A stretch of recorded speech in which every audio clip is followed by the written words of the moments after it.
Okay, सो ये RBI grade B का PYQ है। इसमें हम ये देखेंगे कैसे बिना क्वेश्चन को पूरा सॉल्व किए हुए ऑप्शंस के थ्रू हम आंसर निकाल सकते हैं। बहुत बार ऐसा होता है मैथ के क्वेश्चन में स्पेशली कि आप कुछ ऑप्शंस को देख के कुछ ऑप्शंस तो ऐसे ही एलिमिनेट हो जाते हैं और कभी कभी ऑप्शन से भी आंसर आ जाते हैं। ये क्वेश्चन उसी का एग्जांपल है।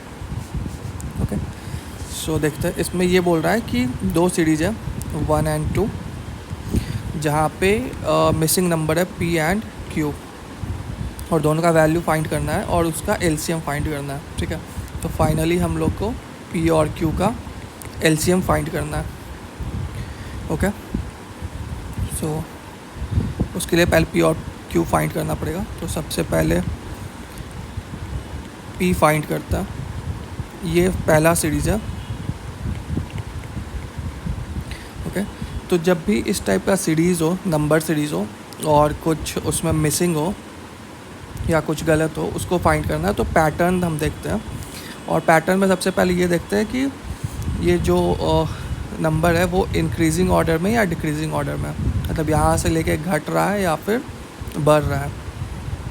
उसके बेसिस पे हम सोचते हैं कि ऐड हुआ होगा कुछ, या माइनस हुआ होगा, या मल्टीप्लिकेशन हुआ होगा, या डिवाइड होगा, या किसी चीज़ का स्क्वायर है या फिर स्क्वायर रूट है। ठीक है, बट इस क्वेश्चन में ऐसा कोई डेफिनेट पैटर्न नहीं है इस सीरीज़ में। यहाँ पहले बढ़ा फिर घटा, यहाँ पता नहीं क्या हुआ बट उसके बाद फिर बढ़ा, तो मतलब बढ़ रहा है घट रहा है। तो जब ऐसा हो ना कि एक ही सीरीज़ में बढ़े भी और घटे भी, तो फिर हमें अल्टरनेट नंबर को चेक करना चाहिए कि उनमें क्या कोई पैटर्न है। ठीक है, तो यहाँ पे अल्टरनेट नंबर्स ये सारे हैं। तो जब ऊपर वाले हम अल्टरनेट नंबर्स देखेंगे तो 77, 48, 19, हाँ ये मतलब डिक्रीज़ हो रहा है। ओके, और नीचे वाले देखेंगे 106 समथिंग और यहाँ 164, तो ये इंक्रीज़ हुआ है 106 से 164 तक। तो काफ़ी हाई चांसेस है कि इसमें अल्टरनेट नंबर में पैटर्न हो। ओके, तो देखते हैं कि सबसे सिंपल तो होता है कि हम सबसे पहले देखते हैं कि प्लस या माइनस, और नंबर भी आसपास है तो प्लस और माइनस होने के चांसेस ज़्यादा है मल्टीप्लिकेशन या डिवीज़न से। तो 77 से अगर 48 आना है तो हमें कितना माइनस करना पड़ेगा? 29 माइनस कर देंगे तो ये आ जाएगा। और 48 से 19 आना है तो इसमें भी 29। ओके, सो एक पैटर्न मिल गया कि 29 माइनस करना है अल्टरनेट नंबर पे, तो ये सीरीज़ फॉर्म हो जाएगा। और फिर नीचे प्लस में यहाँ पे हमें पता नहीं कितना प्लस होगा, बट चूँकि ऊपर दोनों नंबर सेम है 29, तो काफ़ी हाई चांसेस है कि यहाँ भी 29 करने पे यहाँ भी 29 नंबर ही होगा और इससे वो पैटर्न फॉर्म हो जाएगा। तो करके देखते हैं। तो 106 प्लस अगर 129 करेंगे तो ये आएगा 135। ओके, और फिर जब 135 में फिर से 29 कर देंगे तो ये आ जाएगा, हाँ 164। तो सही था, मैं हमारा ये जो हमने पैटर्न गेस किया कि नीचे भी प्लस 29 होगा वो सही था। तो यहाँ से हमारा पी का वैल्यू आ गया 135। ओके, एक वैल्यू हमें पता चल गया। अब हमें निकालना है दूसरा वैल्यू क्यू का। ठीक है, 141, 98, क्यू 63, 71, 96। इसमें भी अगेन ना तो यहाँ पे डिक्रीज़ हुआ है, फिर यहाँ डिक्रीज़ हुआ है, फिर इंक्रीज़ हुआ है, फिर इंक्रीज़ हुआ है।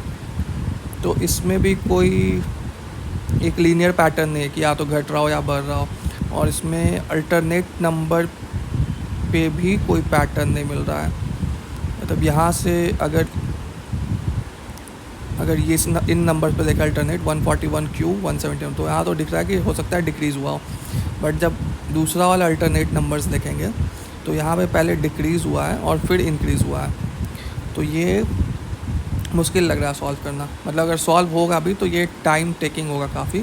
ठीक है, तो हम लोग जो मैंने शुरू में बोला था कि जब क्वेश्चन फंसने लगे, ठीक है, तो ट्राई करेंगे कि हम ऑप्शंस के थ्रू क्या पहुंच सकते हैं, ऑप्शन एलिमिनेशन के थ्रू। ठीक है, तो एलसीएम का बेसिक कॉन्सेप्ट होता है, एलसीएम का मतलब ये होता है लोअर लोएस्ट कॉमन मल्टीपल, ठीक है। मतलब मान लीजिए 2, 8 और 5 का हमें एलसीएम निकालना है, तो ये कितना होगा 2, 4, 5 समथिंग, इन तीनों को मल्टीप्लाई कर देंगे तो ये आएगा 40, ठीक है। तो जो एलसीएम आता है ना, वो जिन जिन नंबर का एलसीएम होगा सबसे डिविजिबल होगा। लाइक 40 जो होगा 2 से भी डिविजिबल होगा, 40 जो होगा 8 से भी डिविजिबल होगा, और 40 जो होगा 5 से भी डिविजिबल होगा, ठीक है। तो और ये ऑप्शंस सारे एलसीएम है, ठीक है। हमें एलसीएम फाइंड करना है, तो ये सारे एलसीएम्स है। तो ये सारे नंबर जो हैं वो चूँकि पी और क्यू के एलसीएम है, तो पी से भी डिविजिबल होने चाहिए और क्यू से भी डिविजिबल होने चाहिए। तो हमें क्यू तो अभी नहीं पता है, बट हमें पी पता है, ओके। तो हम अगर एलिमिनेट करके ये निकाल सके कि इनमें से कौन कौन सा पी से डिविजिबल नहीं है, वो ऑप्शन तो अपने आप एलिमिनेट हो जाएगा। तो देखते हैं, सारा ऑप्शन यहाँ एक बार लिख लेते हैं। 1080, 1200, 724, 960 और 1440, ठीक है। ये 5 ऑप्शन है, और इसको हमें पी के डिविजिबिलिटी से चेक करना है। पी जो है कि हमारा 135 था, ठीक है। तो अगर पी को हम ब्रेक करेंगे 135 को, तो ये आएगा, अगर इसको हम 3 से, ये 5 से डिविजिबल है, तो 5, 27, 27, 3 क्रॉस 3 क्रॉस 3, ठीक है। 27 इंटू 5 ये आ जाएगा, ठीक है। तो मतलब ये सारे नंबर जो है, मतलब जो भी सही आंसर होगा एलसीएम होगा, वो 3 से भी डिविजिबल होना चाहिए, 5 से भी डिविजिबल होना चाहिए, और 9 से भी डिविजिबल होना चाहिए, ठीक है। तो सबसे पहले तो ये एलिमिनेट होगा, क्योंकि इसके एंड में 4 है और ये 5 से डिविजिबल नहीं हो सकता है, ठीक है। एक ऑप्शन एलिमिनेट हो गया, बाकी सारे 5 से डिविजिबल हो जाएंगे क्योंकि सबके एंड में 0 है, ठीक है। तो अब 3 का क्राइटेरिया चेक करते हैं। 3 का क्राइटेरिया ये होता है कि नंबर का जो सम है, डिजिट का जो सम है, वो 3 से डिविजिबल होना चाहिए। तो यहाँ पे सम 9 है, यहाँ पे सम 3 है, यहाँ पे सम 15 है, यहाँ पे सम 9 है, ये सारे 3 से डिविजिबल है, ठीक है। अब देखते हैं कि सारे 9 से डिविजिबल है या नहीं, ओके। तो 9 से डिविजिबिलिटी का ये फैक्टर होता है कि सम जो है वो 9 से डिविजिबल होना चाहिए, और डिजिट का सम, ये इसका सम 9 है, ठीक है। इसका सम 3 है, नहीं, ये 9 से डिविजिबल नहीं है। इसका भी सम 15 है, ये भी 9 से डिविजिबल नहीं है, ठीक है। इसका सम 9 है, 4 4 + 1 9, तो ये 9 से डिविजिबल हो सकता है, नहीं, मतलब होगा ही, ठीक है। तो अब हमारा काम रहेगा, अब हमारे पास सिर्फ 2 ऑप्शन बच गए हैं। हमने ऑप्शन एलिमिनेशन से 3 ऑप्शन एलिमिनेट कर दिया, 2 ऑप्शन बच गए। तो 1080 और 1440, ये दोनों 135 से डिविजिबल होने चाहिए, ठीक है। अगर दोनों डिविजिबल हो गए, फिर तो हमारे पास कोई ऑप्शन नहीं बचेगा, हमारे पास क्यू फाइंड करना ही पड़ेगा एग्जैक्ट आंसर निकालने के लिए।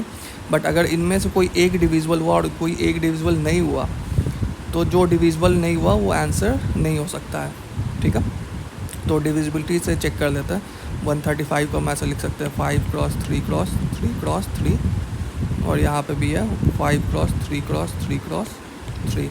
तो सबसे पहले 3 से डिवाइड कर देते हैं, 360 हो जाएगा, ठीक है। 1080 डिवाइड बाई, हाँ, और उसके बाद इसको 3 से डिवाइड करेंगे 120 होगा, 3 से डिवाइड करेंगे ये 40 होगा, और ये 5 से डिवाइड 8 हो जाएगा, ठीक है। तो 1080 तो कम्प्लीटली डिविजिबल हो गया। अब ये 1440 देखते हैं, तो इसमें भी 3 से डिवाइड करेंगे, तो ये आ जाएगा 480, ठीक है। अब फिर इसको 3 से डिवाइड करेंगे, तो ये 160 आएगा, और अब ये 3 से डिविजिबल नहीं है, 160 3 से डिवाइड नहीं होगा, ठीक है। तो ये नंबर जो है 135 से डिविजिबल नहीं है, तो ये ऑप्शन भी हमारा एलिमिनेट हो गया। तो बच गया सिर्फ ये 1080, तो यही आंसर होगा, इसका आंसर 1080 होगा। तो इस क्वेश्चन में हमने देखा कि कैसे ऑप्शंस के थ्रू भी, आधा क्वेश्चन सॉल्व करके और ऑप्शंस के थ्रू भी हम पूरे एग्जैक्ट सही आंसर पे पहुंच सकते हैं। और कभी कभी ऐसे मेथड्स काफ़ी यूज़फुल होते हैं टाइम सेव करने में, क्योंकि ऐसे एग्ज़ाम में टाइम ही मेजर कंस्ट्रेंट होता है। तो हमेशा जब मैथ्स या फिर रीजनिंग का क्वेश्चन सॉल्व करें तो उसमें ऑप्शंस पे ध्यान रखते चले कि क्या क्या हमारे पास अभी तक जो इन्फॉर्मेशन आया है उसमें से क्या क्या ऑप्शंस पॉसिबल है और क्या क्या नहीं है। ठीक है, इसमें कोई डाउट हो तो आप कमेंट कर सकते हैं, मैं क्लैरिफाई कर दूँगा। Thank you.